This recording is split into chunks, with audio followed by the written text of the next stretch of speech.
Devin Nunes demands the DOJ meet this new deadline or face obstruction, by Aaron Moreno for TruthFeedNews.com.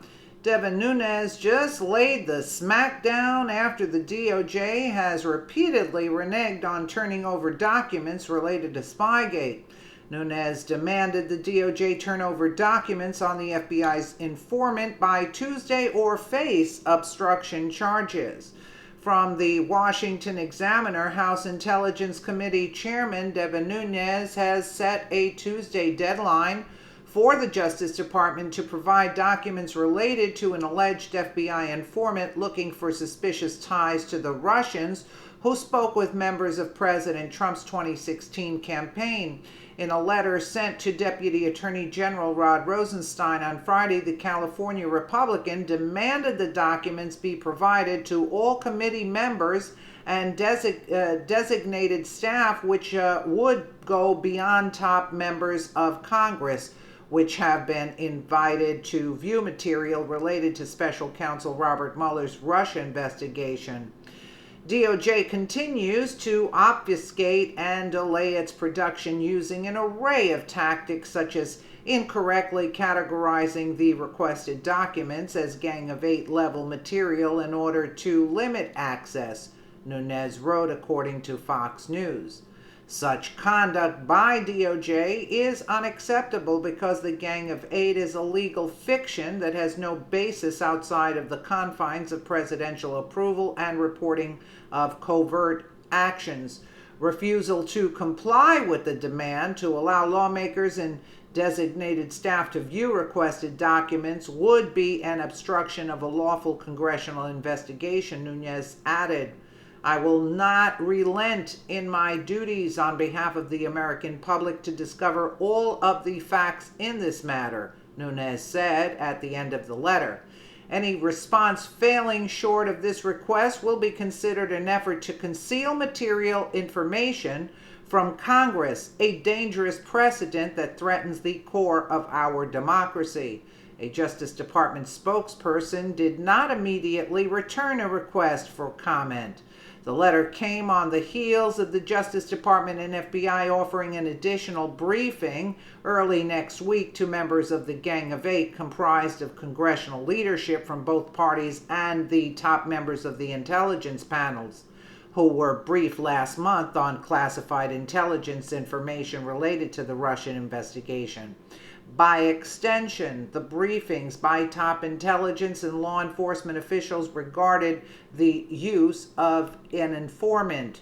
Several news outlets have identified the FBI's so-called source as Stefan Halper, a former University of Cambridge professor. In the run-up to last month's briefing, law enforcement officials warned it would not reveal who the source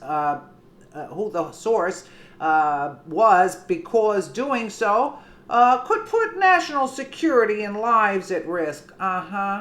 A senior Justice Department official said last week that some of the documents to be allowed for review were already made available. The classified briefings that were already conducted but not inspected by the members at the previous briefing, along with some additional material.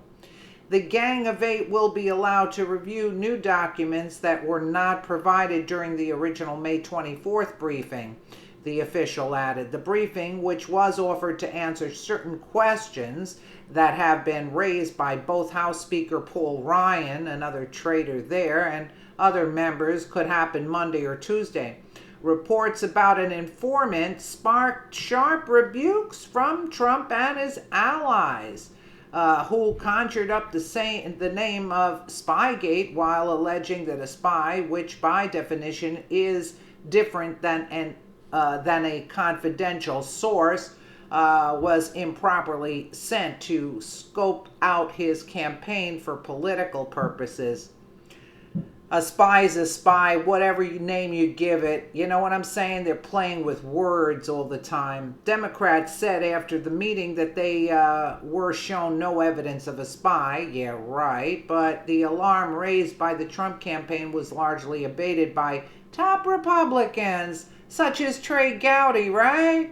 who were part of the select group of lawmakers that met with DOJ and FBI officials, notably Representative Trey Gowdy, the chairman of the Oversight Committee, who was briefed on the Russia investigation along with the Gang of Eight, cast doubt on there being any wrongdoing on the part of the FBI. Just like Gowdy said, I never heard of a deep state. Deep state doesn't exist. Now he was saying the spy didn't exist. So if the spy didn't exist, why is Nunes again starting to demand the informant be outed, the paperwork given to him, right? I am even more convinced that the FBI did exactly what my fellow citizens would want them to do when they got the information they got, and that it has nothing to do with Donald Trump, Gowdy said. Yeah, right.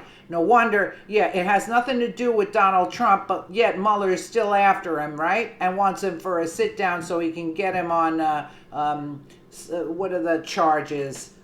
In other words, to lie. He wants to get him on something, right? Gowdy was later backed up by Ryan, the other traitor in charge there. However, Nunes distanced himself from Gowdy's assessment. You see?